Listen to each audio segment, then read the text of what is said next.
विद्यार्थियों, आज का टॉपिक है बीए फाइनल ईयर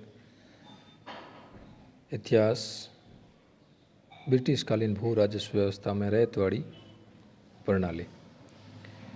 इससे पहले हमने स्थायी बंदोबस्त को पढ़ा था और आज है रैयतवाड़ी व्यवस्था। स्थायी बंदोबस्त के बाद ब्रिटिश सरकार ने भू राजस्व की नई पद्धति अपनाई जिसे हम रैयतवाड़ी बंदोबस्त कहते हैं। रैयत का मतलब है किसान, यानी अंग्रेज़ों ने डायरेक्ट किसान से लगान वसूली का निर्णय लिया, क्योंकि स्थायी बंदोबस्त में भूमि का जो राजस्व वसूल किया जाता था वो जमींदार से किया जाता था, लेकिन इस प्रणाली में परिवर्तन किया गया और डायरेक्ट किसान से ये लगान वसूली की जाने लगी। मद्रास के तत्कालीन गवर्नर टॉमस मनरो, जिसका कार्यकाल था सन 1820 से 27 ईस्वी तक, उन्होंने कार्यगण करते ही सन 1820 में ये रैयतवाड़ी प्रणाली प्रारंभ की और इनका साथ दिया था अलेक्जेंडर रीड ने। इस व्यवस्था को मद्रास, बम्बई तथा असम के कुछ भागों में लागू किया गया। बम्बई में इस व्यवस्था को लागू करने में बम्बई के तत्कालीन गवर्नर सन 1819 से 27 तक एल्फिंस्टन ने महत्वपूर्ण योगदान दिया। भू राजस्व की इस व्यवस्था में सरकार ने रैयतों अर्थात किसानों से सीधा बंदोबस्त किया। अब रैयतों को भूमि के मालिकाना हक तथा कब्जाधारी अधिकार दिए गए तथा वे सीधे या व्यक्तिगत रूप से स्वयं सरकार को लगान अदा करने के लिए उत्तरदायी थे।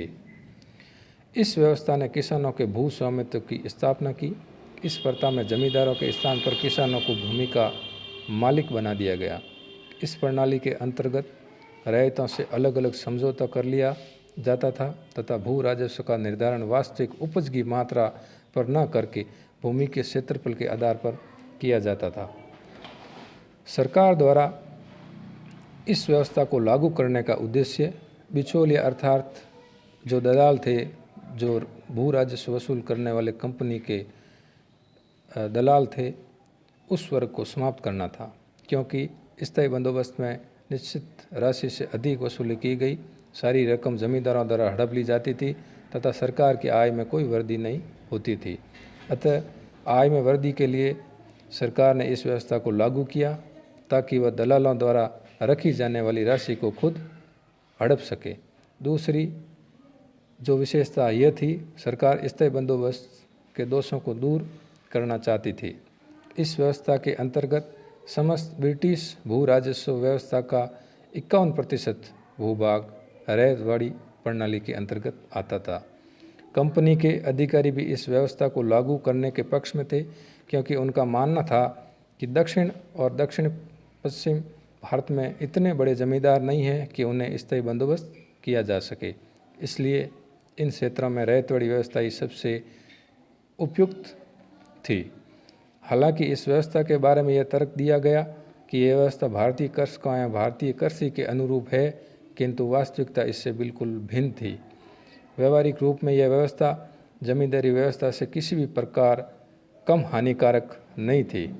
इससे ग्रामीण समाज की सामूहिक स्वामित्व की अवधारणा को समाप्त कर दिया गया तथा जमींदारों का स्थान स्वयं ब्रिटिश सरकार यानी ईस्ट इंडिया कंपनी ने ले लिया। सरकार ने अधिकाधिक राजस्व वसूली के लिए मनमाने ढंग से भू राजस्व का निर्धारण किया गया तथा किसानों को बलपूर्वक खेती करने के लिए बाध्य किया गया और उनकी कुल उपज का 55% भाग तक कर वसूली के रूप में किया गया। रैयतवाड़ी व्यवस्था के अन्य दोष भी थे। इस व्यवस्था के तहत किसान का भूमि पर तब तक ही स्वामित्व रहता था जब तक कि वह लगान की राशि सरकार को निश्चित समय के भीतर अदा करते रहे, अन्यथा उसे भूमि से बेदखल कर दिया जाता था। अधिकांश क्षेत्रों में लगान की दर अधिक थी, अतः प्राकृतिक आपदा या अन्य किसी भी प्रकार की कठिनाई आने पर किसान लगान अदा नहीं कर पाता था तथा उसे अपनी भूमि से हाथ धोना पड़ता था। इसके अलावा किसानों को लगान वसूलने वाले कर्मचारियों के दुर्व्यवहार का सामना भी करना पड़ता था। इस प्रकार यह प्रणाली बहुत ही हानिकारक सिद्ध हुई। इसमें सबसे अधिक हानि किसानों को हुई। उनके साथ भूमि के जो समझौते किए गए वो केवल मजदूर बनकर रह गए। किसानों को जमींदारों के अत्याचार व शोषण का सामना करना पड़ता था, क्योंकि अभी भी कहीं कहीं ये प्रणाली बहुत घातक सिद्ध हुई। इस प्रकार रैयतवाड़ी प्रणाली एक शोषक के रूप में सिद्ध हुई।